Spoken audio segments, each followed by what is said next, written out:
गंज and Gulaabs करके एक web series आई है जो कि नेटफ्लिक्स पर रिलीज हुई है और जिसके मेन एक्टर वो दुलकर सलमान और हमारे राजकुमार राव जी हैं। लेकिन यार इसमें ना बड़ा कंफ्यूजन मुझे इसके नाम में ही हो रहा था। पहले तो इंग्लिश में पढ़ते हैं तो गन्स एंड गुलाब्स लिखा आता है, गन्स बोले तो पिस्टल वाला, गन वाला जो। लेकिन जब हिंदी में इसका नेम का हम देखते हैं ट्रांसलेशन तो ऐसा लिखा था गंज एंड गुलाब्स, जैसे कि गुलाबगंज नाम से इसमें गांव है उसका गंज लिया हो।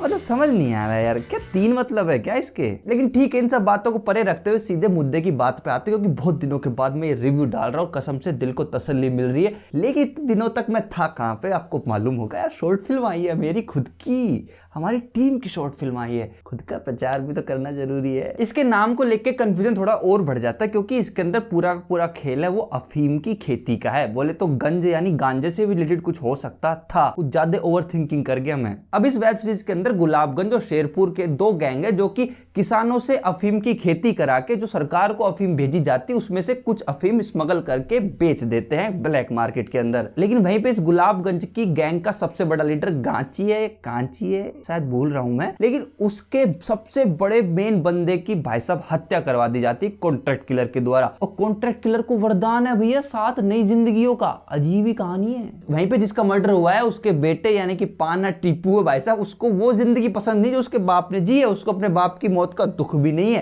लेकिन धीरे धीरे करके वो कैसे ना कैसे उन सब में इन्वॉल्व हो जाता है। और सबसे ज्यादा कहानी जब घूमती जब नया नारकोटिक्स डिपार्टमेंट का हेड यानी कि पुलिस ऑफिसर वहां पर आ जाता है। अब कहानियां मोड़ लेती है, क्योंकि भैया उसी गुलाबगंज की सबसे बड़ी अफीम की डील होने वाली है और सारे के सारे नए किरदार मैदान में कूद रहे हैं। पुरानों की एंट्रियां हो रही हैं वापस। अब देखना ये है कि वो डील फाइनल होती है या नहीं होती है, और कौन उस डील पे हाथ मारता है और कौन नया गैंग लीडर बनता है। मतलब इतने अतरंगी अतरंगी कैरेक्टर है इस सीरीज के अंदर कि आपको कैरेक्टर बिल्कुल याद रह जाएंगे। बस थोड़ी बहुत कमियां हैं जो मैं आगे जाके आपको गिनाने वाला हूं। सबसे पहली बात तो ये कि आपको गैंगस्टर टाइप की कुछ भी वेब सीरीज देखनी है तो ये आज के टाइम की एक परफेक्ट एग्जांपल हो सकती है। लेकिन इसके साथ साथ जो बुरी बात है वो ये कि इसके एपिसोड बहुत ही लंबे लंबे खिंचते हैं भाई साहब। लिटरली जो क्लाइमैक्स वाला एपिसोड था, एपिसोड नंबर 7, वो पूरा का पूरा एक मूवी का बराबर है। 1 घंटे 21 मिनट, 15 मिनट और ऐड कर दो तो पूरी मूवी। लेकिन सारे के सारे ट्विस्ट एंड के उस 30 मिनट के अंदर भाई साहब एक के बाद एक ट्विस्ट इतने आते हैं, इतने आते हैं। यदि उस वेब सीरीज की सिनेमेटोग्राफी और डायरेक्शन अच्छी ना होती तो घंटा किसी को समझ में आना था, पर अच्छी है। कहानी का देखा जाए तो कहानी को जब ओवरऑल देख लेते तब लगता है कि हाँ यार कुछ देख तो लिया है यार, मतलब बेकार नहीं गया देखना।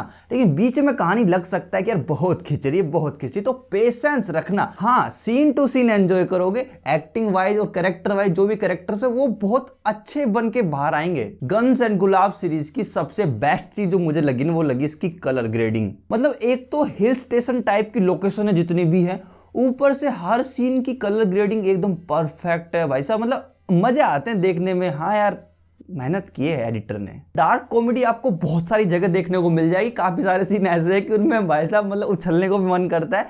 लेकिन पूरी सीरीज के अंदर में 1-2 इमोशनल सीन होते हुए भी आप एक भी सीन में इमोशनल बिल्कुल नहीं होते हो।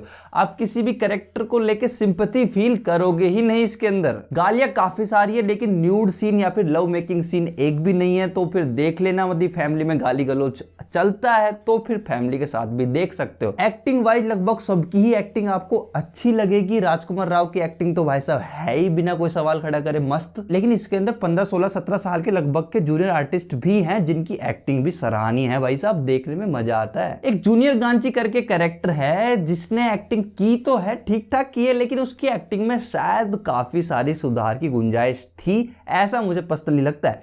लेकिन एक कैरेक्टर ऐसा है जो कि भाई साहब आत्माराम का कैरेक्टर है, जिसको लगभग 7 जिंदगियां हैं वो होती है। मतलब कि 7 बार जीवन दान मिलेगा उसको। 7 जिंदगियां हैं, चाहे कितनी बार मार दो जिंदा बच के बाहर आ जाता है। उस कैरेक्टर को देख के मुझे लगा कि यार कास्टिंग बे कंपनी ने कैसी गलती कर दी यार। इस बंदे को हमेशा मैंने एक ऑफिसर के तौर पे, पुलिस ऑफिसर के तौर पे ज़्यादातर देखा है, और मेरे हिसाब से इसको ऐसा एक साइको किलर, कॉन्ट्रैक्ट किलर जैसी कैरेक्टर को देना मतलब कहाँ का सूट करता। लेकिन भाई साहब धीरे धीरे धीरे जब जैसे एपिसोड खत्म होने लगा मेरा सबसे फेवरेट कैरेक्टर बन गया है वो। ओवरऑल गन्स एंड गुलाब्स नाम की इस वेब सीरीज को यदि मैं अपना फाइनल स्टेटमेंट देना चाहूं तो मैं यही दूंगा कि देखो आप इसको डेफिनेटली देख सकते हो, बस थोड़ा पेशेंस रखना क्योंकि कहानी एंड में जाके पूरा इंटरेस्ट बाहर लेके आती है। बीच के अंदर आपको एक्टिंग और अतरंगी सा कुछ देखना हो ना तो वो डेफिनेटली इसमें देख सकते हो, बस खिंचाव थोड़ा ज्यादा महसूस होता है, यही इसका सबसे बड़ा नेगेटिव पॉइंट है। बहुत ज्यादा नई चीज देखने को नहीं मिलेगी, लेकिन फिल्म मेकिंग, सिनेमेटोग्राफी और जिस तरीके से कहानी को बताने का तरीका है वो वाकई में रिफ्रेशिंग है और मजेदार भी है। तो फाइनल रेटिंग सो मैं अपने एक्सपीरियंस को देना चाहूंगा, वो रेटिंग्स दूंगा 4.0 आउट ऑफ 5। मिलेंगे अगली वीडियो में, तब तक के लिए बातचीत के लिए कमेंट बॉक्स में अपना कमेंट कर सकते हैं। और हाँ, नए हो तो सब्सक्राइब करके जाना।